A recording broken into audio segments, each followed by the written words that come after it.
Angle this thing. Yeah, that looks good. Okay.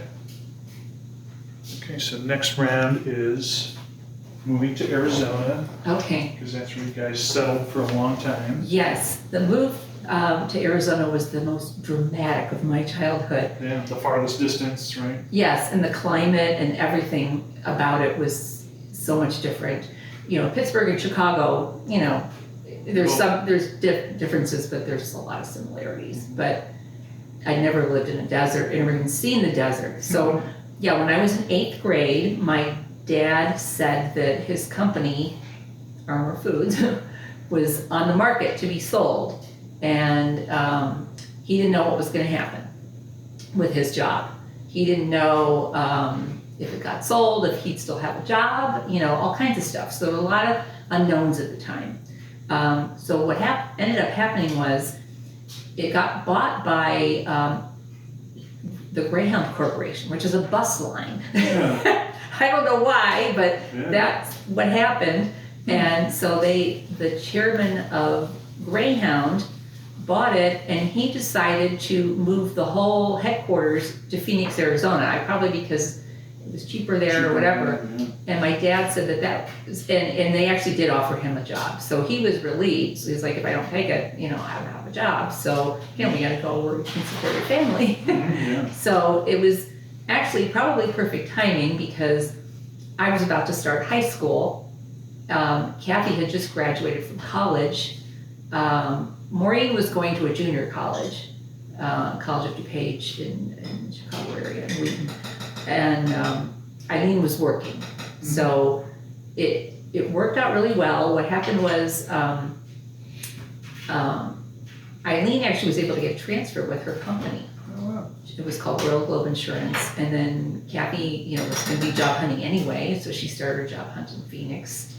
And then, you know, I started my high school there, and Maureen, I remember I don't think she went to school right away, and then she eventually transferred to NAU. But anyway, so for me, it was really great because my 7th and 8th grade years were very challenging.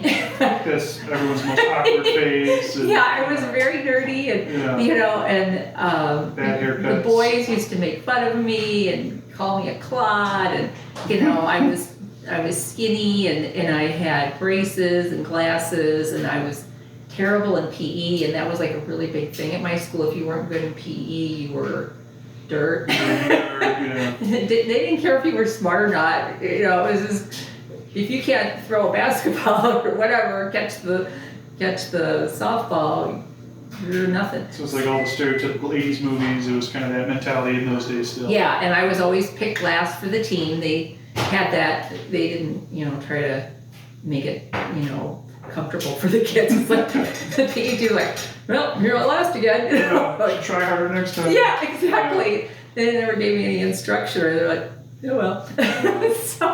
So I had kind of a chip on my shoulder then, and it just so happened that at the end of 8th grade, I got my braces off, and then when we moved to Phoenix, I got contact lenses, and I started to kind of fill out a little bit, I guess you could say. Yeah. So it was funny. Before we moved, my mom took me shopping, and she got me some really cute clothes. She used to look at the trends in clothing by watching her soap operas, because they were filmed in New York, and they always had the latest outfits on. Okay. So she would pay attention, and then she would take me shopping. She was had her really, finger on the pulse with all the yeah, fashion she stuff. did. Wow. She was good that way. She was a good mom. But anyway, so yeah, and so they bought this house. At the time, my dad said there's 2 houses we're trying to decide between. One was the house they bought. You know, it was in a area where they had grass and irrigation and that kind of stuff. And they said there was another house in Paradise Valley that was all deserty. And I think they sent us a picture of that. And we all said, oh, we like the house there. Probably financially it would have been better to buy a house in Paradise Valley. In hindsight, knowing the values Yeah. increase over there. Yeah. But, you know, it worked out for the best. And actually the house that we lived in was pretty close to downtown to my dad's job, and it all worked out. So, the other thing was when I was in 8th grade, since we didn't know where we were gonna live, I wanted to go to public high school. I was so sick of Catholic school. My mom's like, well, take the entrance exam for Nazareth, the girls' school, just, to hedge your bets. And then they also had guidance counselors from the public school come over to help us, register and get our schedule. So I actually was registered at Lyons Township, the high school, and I had my schedule and everything, and then... So you didn't try to purposely fail the exam, you actually did try your best? Yeah, I think so. Well, for the Catholic school, I took the entrance exam and I passed. And then for the public high school there, I actually registered and all that. But then we moved, and it was the same thing, like, well, there's a really good Catholic school for girls, Xavier, or the public school. I'm like, I want to go to the public school, please. So they said, okay, you can go. And that was it was like night and day, because my grade school was super conservative. You had to wear uniforms, and I was a nerd, and everybody thought And all the Catholic schools were segregated by gender, is that right? No, not all of them. High schools, a lot of them were, but there were some co-ed ones. Okay. There just aren't a lot. I think Bourgade High School in Phoenix was co-ed. I don't even know, I don't think it exists anymore, but there were a few. And so you were the only kid in your family then to go to public school? No, Maureen did too. She went to Nazareth for 2 years and she hated it, so she begged my parents to let her transfer to the public high school. So maybe that kind of primed him a little bit. Yes, she did. My sisters paved the way for me in a lot of ways. Yeah. So they were like, okay, you can do it. And I also went to a public kindergarten because they didn't have kindergarten at the Catholic school then. That was it for me. The only one of my sisters who had all Catholic education for 16 years was Kathy, because she went to a public college as well. So she had grade school, high school, and college, all Catholic. So anyway, when we moved here, I went to Central High, and again, I was just starting to blossom, but I still had that chip on my shoulder that, I was a nerd, and my dream in 7th and 8th grade was I wanted to be one of the popular kids, but it wasn't going to happen. And then when I started high school, I thought, I don't care if I'm popular, I just don't want to be made fun of. Yeah. So not to be first. I had lowered my expectations, and so I tried to really blend in and fit in and fly under the radar, and I think I did a pretty decent job of it most of the time. That's why I wanted to make sure I wore the right clothes and that kind of stuff. And so I think high school for me was probably, it was kind of a vacation. It was sort of like being on vacation because the school was super easy. I mean, I would do my homework in front of the TV, and I hardly ever studied. And I got I know, that's why when you were in high school, I could see a lot of me and you. Not everything, but yeah. But I think it was more important for me to develop those social skills because I didn't have brothers, and I was used to boys being, mean to me, and I had no way, I wasn't good at interacting with that because I was just all not used to it. So I remember, I made some friends, and I took the bus home, and there was this one boy on the bus that used to talk to me, and he offered to carry my books, and I thought that was really weird. And then one day, and I had this class, it was called Student Assistant, where instead of study hall, I worked in the administration office. They had a lot of kids, they would have to do that. And I was at the administration window, and this really cute boy came up to my window to get a slip to get back into class or something. And I remember him saying to me, he's like, oh, are you new here? What's your name? And I was so sure that it was like truth or dare, because that's what the boys would do in 8th grade. Thought it was a prank or something. Yeah, his buddies were, I dare you to go up to that nerdy girl and, flirt with her. And so he's like, oh, what's your name? I'm like, I'm not telling you. And he's like, what, are you a freshman, or what grade are you? And I'm like, it's none of your business. Because I didn't want to give him any opening to say, oh, you're ugly, you know. Yeah, wow. So this really cute guy, he just kind of walked away scratching his head, and I realized later that he actually was flirting with me. And I was like, it was like so weird. I'm like, you know, I got this boy here, I thought of it, you know, and I'm like. Now, how much later until you realized? Was it like weeks later, or is this like years later you realized? It was probably, this happened like at the beginning of my freshman year, so probably toward the end of my freshman year. Yeah, okay. It kicked in, Yeah. you know, because there was a boy down the street that started walking me home, and that was my first boyfriend. And his name was Rex Wilson. So he was my first boyfriend, and he was a nice kid. We went out a few times. One of our first dates was actually at 32nd and Shea, which seemed like so far away. It's out in the boonies back then. Right? Yeah, where Bash's is. They used to have a movie theater there, and it was called Shea Plaza. So he took me to a movie. We double dated with his sister and his best friend, and we went to see a James Bond movie. So that was one of my first dates. Wow. And then my sophomore year, I went out with him for like 2 months or something, and then that was the end. He dumped me. So That's how it goes in those days. Yeah, It's a little short step. but then my sophomore year, there was this really cute guy that was in one of my best friend's class, and we used to go to football games, and so they had a dance afterwards in the gym. So my friend and I, we didn't actually go to the dance, we just kind of hung around the snack bar outside until her mom came and picked, or one of our parents came to pick us up. So we were just like sitting outside, hanging around, and these two football player guys came up to us, and they were, oh, hi, how are you? I'm, you know, my name is so-and-so, and so they walked away afterwards, and they were real friendly, and so my friend was like, do you know who they were?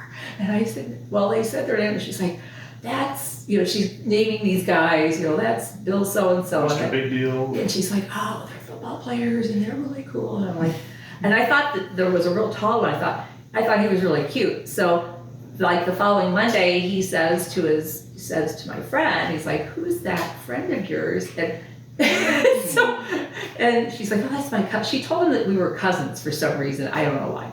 So we kind of had this thing going for a while where, you know, she was like the intermediary, you know, all that kind of stuff. So eventually, this went on over like all of first semester. Like by December, he actually asked me out on a date. Whoa. And that's when it really hit me. We went to the Cine Capri, and we saw the movie The Getaway, and we had a double date with his best friend who was in my CCD class, my religion class. He went to my church. And he actually had a crush on my sister Kathy, because Kathy was our religious ed teacher. Oh. So we went with him and Bill, this guy's cousin. And that's when I remember thinking that I had transformed. Yeah. I felt like Cinderella at the ball, because we went to this movie theater, and Beth, his cousin, and I went to the girls' powder room before the movie, and you know, we're, you know, powdering or whatever we're doing. You come out, Your 70s and makeup. yeah, and I had like high-waisted pants, which is a big thing, and this, you know, sweater that was, you know, like the style and all that stuff. So, and then we came out, and all the guys are like leaning against the wall waiting for their dates, and there's my date, and I'm like, Ooh, super high. I felt like I had arrived. You know? And that's when I felt like Cinderella, because I like, you know, a year and a half before, the boys are like, you Claude, you. I'm like, I can't believe this. Yeah, so all kind of your vision came true. Yeah. So that was pretty cool. Yeah. So Now, did you get a big head, or you still stayed humble? And I still stayed humble. Yeah. yeah. And that one was kind of interesting, because that boy was Jewish. And his best friend was Catholic. He was my friend. His parents didn't like the idea of him dating me, because they wanted him to go out with a Jewish girl. How many Jewish girls were there in those days? I mean, There were a lot at that high school. not really. No? Yeah. Because then Jewish people are like 1 or 2% of the population, something like that. At Central High at that time, it was probably at least 25%. I'd say 25, 30% Jewish. So, so then that was an issue. They didn't like him going out, so they would kind of discourage him from seeing me. In the Jewish faith, like it's more important that the woman is Jewish. Yes. Like, that's the whole thing. Yes, apparently so. And I guess he had never had a girlfriend before, so they were concerned that we were getting too serious and all that. And again, we dated for 2 months. And that was one of the big reasons, because they just kept making it so difficult. So that was, my big high school heartbreak. So, so anyway, but yeah, I had a lot of fun with my friends. We would, go, and that was another thing. We would, my parents had one car, but they were pretty lax with me. They let me use it from time to time. And we take turns. My parents let me have the car tonight. And my friend Debbie Bloom, she actually had her own car. Mm-hmm. So, but the first time they ever let me take the car anywhere, I don't even remember where we went. We just like drove around and wandered. And then I came home, and the next day my dad's like, "You put 50 miles on the car. Where did you go?" Just cruising. Just cruising around. Yeah. So when you did the same thing in high school, I'm like, oh boy. Yeah. So, My goodness. yeah, but I'm trying to think of the things that we used to do. Well, my sisters were kind of a bad influence on me because the drinking age back then was 19 in Arizona. Mm. And Maureen was in college. She was going to NAU, and she invited me up to visit her Up in Flagstaff. in Flagstaff. And I had just gotten my license, and she wanted to take me out clubbing with her. We used to call it bar hopping, because that was what you did back then. You just kind of would go to the bars and you'd have beers and stuff like that. And that was the way her social life was. So she's like, "I'm gonna help you with fix your license." So like change your age? yes. Aunt So Maureen. yeah, Aunt Maureen got me on that. So you just took like a piece of clear tape, and if you had a black pen or a magic marker, I was born in 57, so I could change it to either a 3, like a flat top 3, Okay. or a 4, or a 1. And I did different ones. So, and then you just put it back in your ball under the sleeve, and they never asked you to take it out. Yeah, there weren't a lot of lawsuits in those days for that. Yeah, plus once I got into high school, I always looked older for my age, which was a benefit for me in that way, at least I thought. So once she showed me that, I come back to Phoenix, like, guess what my sister showed me that too. So then we would do that here sometimes. Oh no, you took Mo's shenanigans and brought them to the Central And High. influenced my friends, and we would go to bars once in a while, and I was, yeah. So I'm like, 16, and 16. going, there was this one place Wow. called Fifth National Bank. It was a bar, and it was at the corner of Central and Indian School, and that was a big hangout. So we would go there once in a while. And we didn't usually drink much. We would just dance and listen to the More music. the scene, the social scene, that whole thing. And it was just the excitement of getting away with it. Yeah, I remember, all the- And then there was also a drive-in at 7th Street in Missouri called the Cinema Park Drive-In. And so sometimes we would go to a liquor store and buy like a 6-pack of beer, or it was usually that, and there'd be like 4 or 5 of us, and we would do that. But so that I was stupid to do that, but fun also. I wasn't like That's what those years are for. Just Yeah. getting out of your system. Yeah, so I would do things like that, and and it's funny because I have my parents and I would tell them where I was going, and they'd say, "Well, isn't that a bar or something?"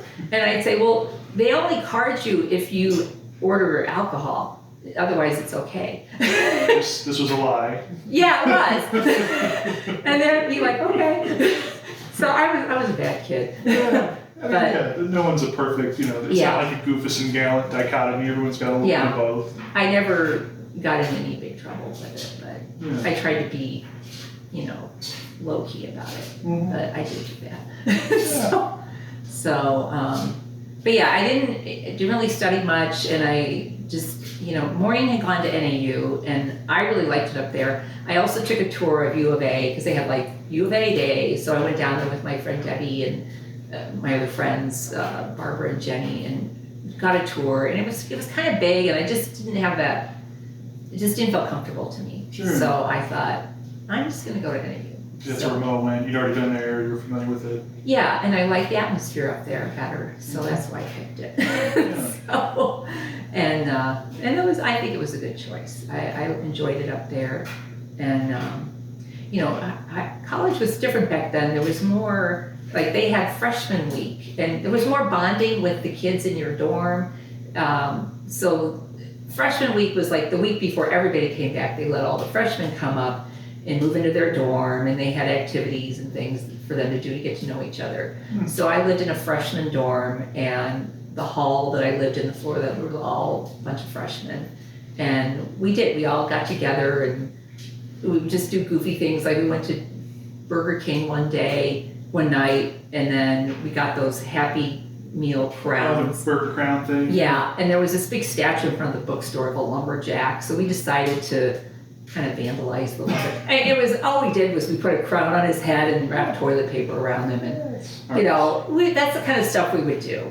And I think we, you know, helped build a parade float, and you know, just things like that for Spirit Week or Homecoming Week, and it was fun. It was fun. So I got to know a lot of girls that year, and we would just hang out. And it was similar, you know, there weren't a lot of things to do, so we would go to the clubs, and I had my skill. I was only 17 when I started my freshman Your year. birthday's October. Yeah. So you started the school year, or started freshman in college, and I you were was- 17. Yeah, not quite 18 yet, so, but I knew how to fix my license, and I could fix anybody else's that needed it. So we would go to the popular clubs, and again, it was mainly just for dancing and listening to the music and socializing and stuff. So, so we had a lot of fun. Every once in a while there'd be a party. There were a lot of parties because most people live in the dorms, and the dorms were kind of strict about things.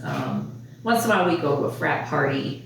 Those were always, the frat guy always kind of trippy. Yeah, that's a stereotype. Yeah, but, so we didn't do a lot of that, but so it was fun. Yeah. What were some of the hangouts in those days, like the bars in Flagstaff? The big one was called Shaky Drake's, which is now I think a sushi bar. Really? Yeah, Granny's Closet was a disco. Disco was really big when I was in college. I can't remember if that's there anymore. You were in college 75 to 79? Yes, Okay. yeah. So the disco craze was big. Those were the two main ones when I first started. And then as time went on, country music became more popular. And there was a place called Cowboy Country Club that was out on the road to the Snow Bowl, and you had to go down this like dirt road to get to it, and it was just out, you know, this bar, and they always had country music. And then there was another bar called the Museum Club that was a really old standard place, and I can't remember if it's still there. I think it's still there. It had a tree growing out of the center of it. And that was a fun place to go, and we used to do a dance called the pretzel. It was like a popular thing. Sure. So the bands that were big up there was a guy named Jerry Jeff Walker that was, for some reason, was a really popular guy at NAU, and he had this song called Up Against the Wall, Redneck Mother. And every once in a while we'd go somewhere and they play, and everybody would sing along, and they, you know, embellish, and it was like a big up against the wall, redneck mother, mother who has trained her son so well, and then we all, so well, so well, so well, you know, and it was just a thing. Now, this was a guy local to Flagstaff? No, he was, You just had a lot of fame in Flagstaff? Where yes, and there was another guy named Jerry Riopelle who was big. It was more like country folk crossover type stuff, I guess you could say. And there were a lot of bands that would come to Flagstaff before they hit it big, like Fleetwood Mac came to Flagstaff. Billy Joel came to Flagstaff. Really? Now, Yeah. did you see these shows, or you just... I didn't, but I think Maureen did. She would tell me about some of these bands, and then later on they'd hit it big. Yeah. And I think Linda Ronstadt, where she was from Tucson. So I didn't. That might be Mo. Call from BG Coptic. It's Maureen. It's Maureen. Yeah. Are you telling lies about me? Should I take a break? Call from Yeah, go ahead. BG Coptic.